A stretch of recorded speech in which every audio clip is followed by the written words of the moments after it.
Bonjour les amis, c'est Yannick Le Graal. Je reviens vers vous aujourd'hui pour faire la relecture à travers ce Zoom Voyance de la ligne 1 des dernières prédictions françaises que j'ai mise en ligne le 14 septembre avec donc comme date butoir de réalisation des prédictions le 27 septembre. Cette ligne 1, eh bien, figurez-vous qu'elle nous annonçait l'attaque qui s'est déroulée à Paris vendredi dernier, le 25, devant les anciens locaux de Charlie Hebdo, où des journalistes ont été blessés à l'arme blanche. Eh bien, ces cartes, elles nous annonçaient ceci. Donc, je vais vous rapporter les détails que j'ai bien mieux compris maintenant. Alors, cette carte, tout d'abord, on y voit un homme qui marche. Vous voyez qu'il a parcouru un long chemin. Il semble arriver de quelque part et je vous avais parlé de solitude, de quelqu'un qui se sent seul.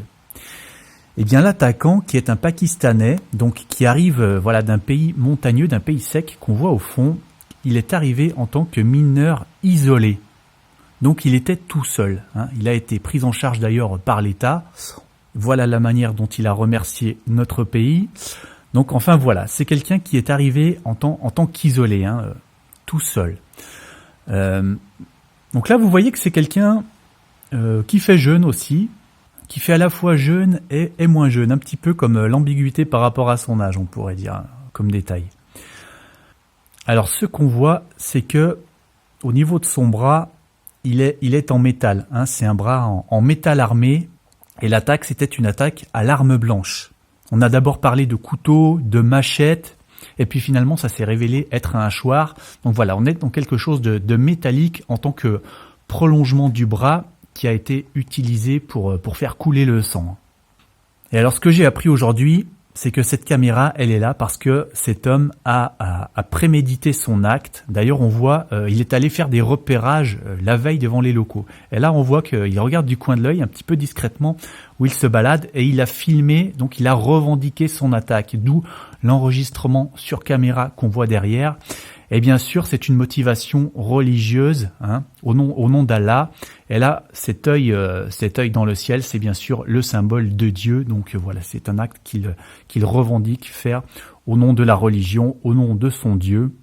Donc voilà ce qu'on pouvait voir dans la première carte.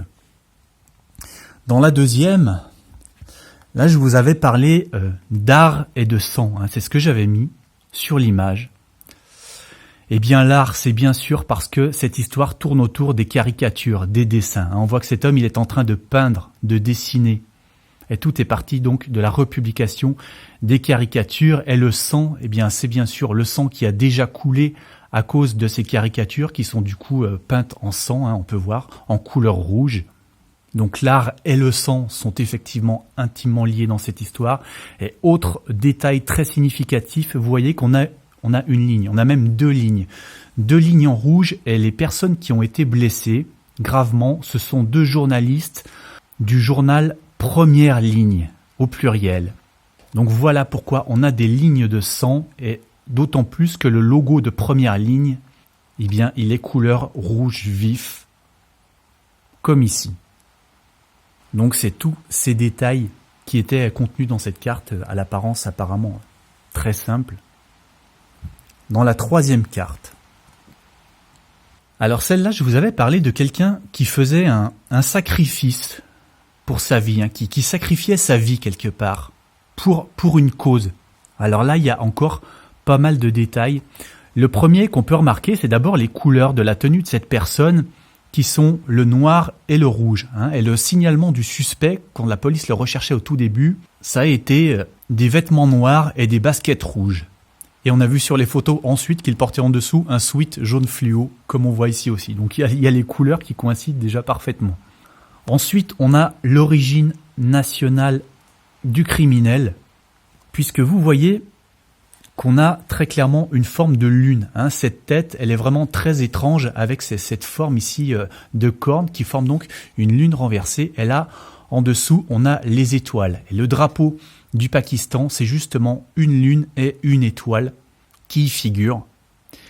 D'ailleurs, on voit qu'on est dans une grotte. Hein, les grottes qui sont aussi un des symboles du Pakistan, avec ces fameux réseaux où se cachaient notamment Ben Laden, etc. Hein, tous les réseaux islamistes.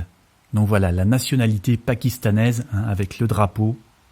Et donc je vous avais parlé sur cette carte de sacrifier, hein, une part de soi. C'est ce que je vous avais mis sur l'écran.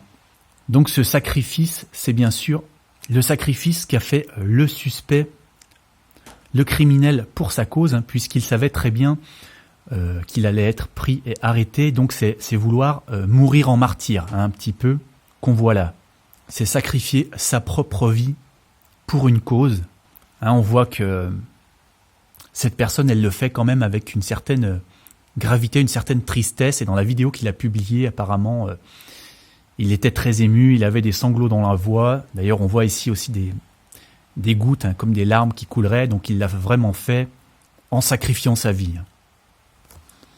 Et donc la dernière carte, eh bien là, c'est bien sûr les journalistes. Hein, c'est une affaire qui concerne le monde du journalisme, avec les journalistes de Charlie Hebdo tout d'abord, et puis ensuite les journalistes de première ligne qui ont été pris à partie. Hein. Donc cet homme les a attaqués en pensant qu'ils étaient des journalistes de Charlie Hebdo. Il ne savait pas que les locaux avaient été déménagés. Voilà. Aimez, partagez, abonnez-vous. Vous pouvez me soutenir. On se retrouve très bientôt pour des nouvelles voyances. Merci beaucoup.